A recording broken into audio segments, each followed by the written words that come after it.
So can you walk me through a typical day, how you team members helps our community people? This is a good one. Thank you for asking. I think I'll talk about the county city agreement. My colleague Kate Paulson is excellent. She's kind of taking over the heart team as I step back to do more administrative work.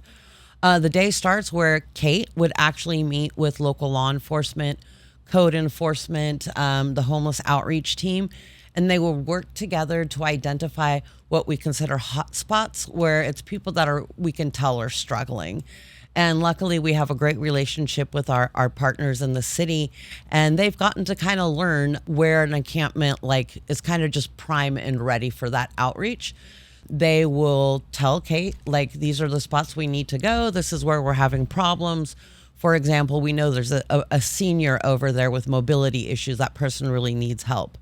So ideally, when everybody's available, it would be one of our heart staff, a clinician, possibly code enforcement, possibly community health works. And it's, again, we bring the resources to them. So they would go to the encampment if they're brand new visitors. The first time you go to somebody's home, you're not going to try to convince them to do stuff. You're just there to kind of connect with them, maybe give them a bottle of water, a granola bar, and what are their immediate needs. Again, people have a hard time engaging if they don't have their immediate needs taken care of. And it helps to build that trust. So after a couple of visits, we start having conversations with them about their struggle. You're not going to get a lot of traction if you just walk up to somebody and say, I think you're mentally ill and I want to enroll you in services. You're not going to make much traction.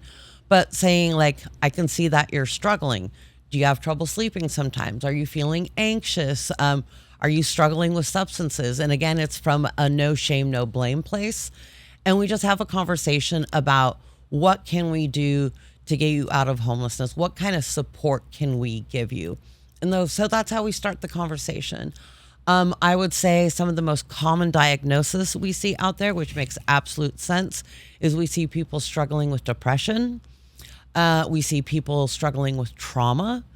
Unfortunately, if people weren't traumatized or didn't have depression before they became homeless, homelessness causes mental illness. You'll see people who maybe when they first became homeless were like, okay, I can handle this. I'm resilient. I'm going to get back on my feet within 3 months. But after 3 months of no change, of nobody returning your calls, not getting into shelter, you see people experience depression really quick. So it's a conversation you can have with people, because instead of trying to make it all about their mental illness, we acknowledge that homelessness and the struggle to get out of homelessness is contributing to their problems. And it makes it a little bit easier for people to have those conversations, because it's not about, oh, what's wrong with me? It's about what's wrong with everything around you that is contributing to your issues. So by approaching it that way, it's a lot easier to get people to have a conversation with you.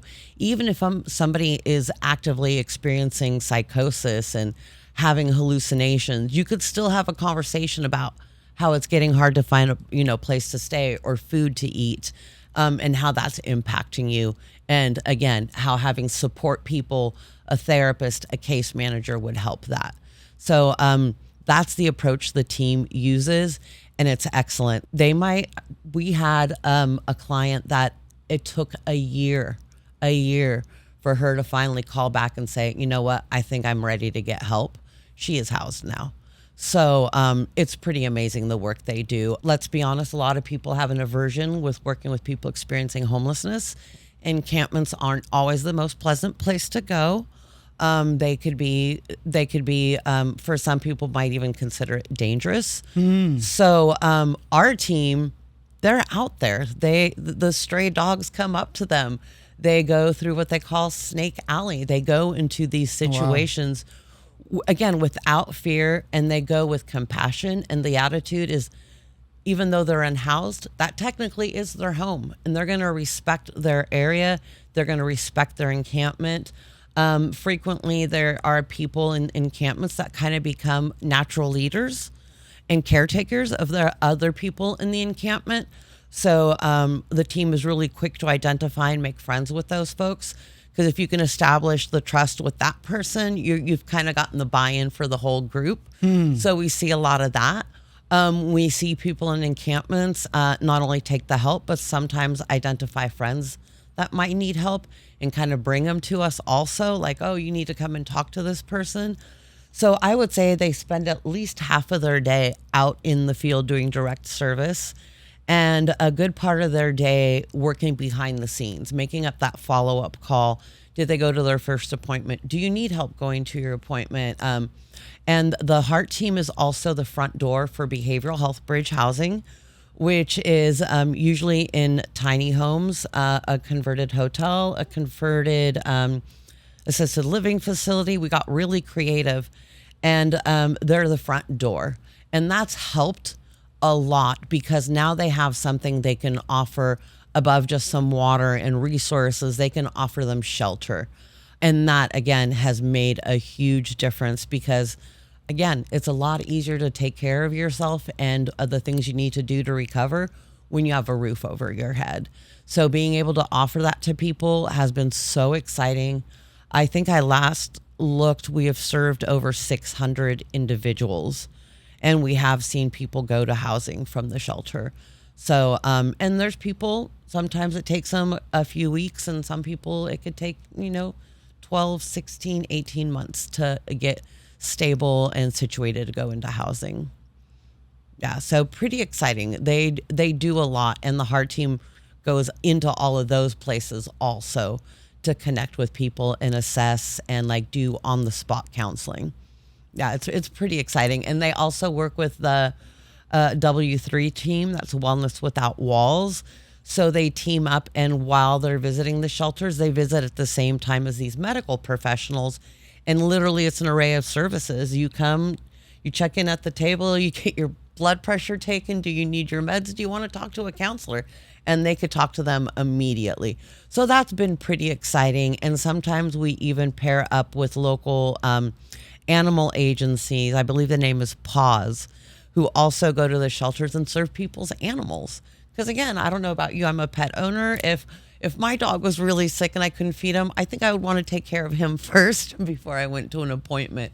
So, and we even like work with them for resources to get their animals spayed, neutered, vaccines. We take all sorts of pets like bearded dragons, a rooster, a parrot, a goldfish, and dogs and cats. So that's been really excellent too, to be able to accept animals. Because again, there's a lot of people who will not get housing if it means they can't bring their pets with them. That's their babies. That's who's been protecting them the whole time.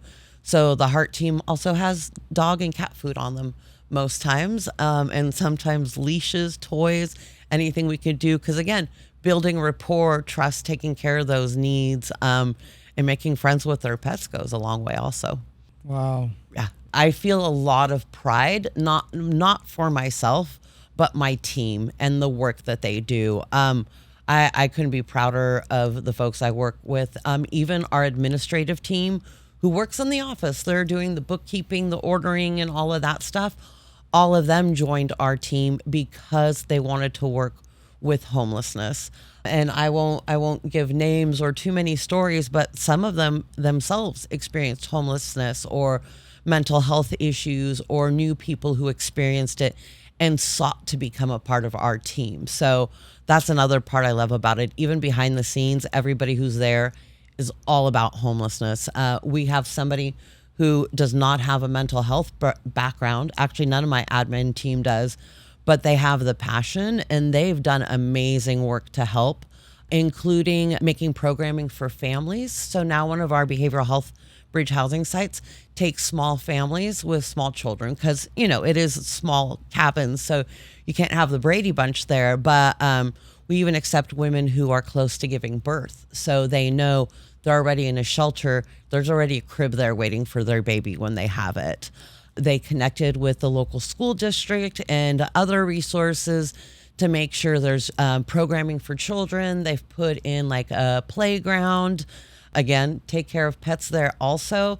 So it's a really neat mix of senior citizens, so a bunch of grandmas and grandpas everywhere, and young, small families. So that was something our admin team, she's a program planner, really fought and advocated for. So it's really neat to see how everybody contributes and comes to the team with a passion. So I feel pride in that, is that everybody who's there is very sincere about the work they do and very motivated.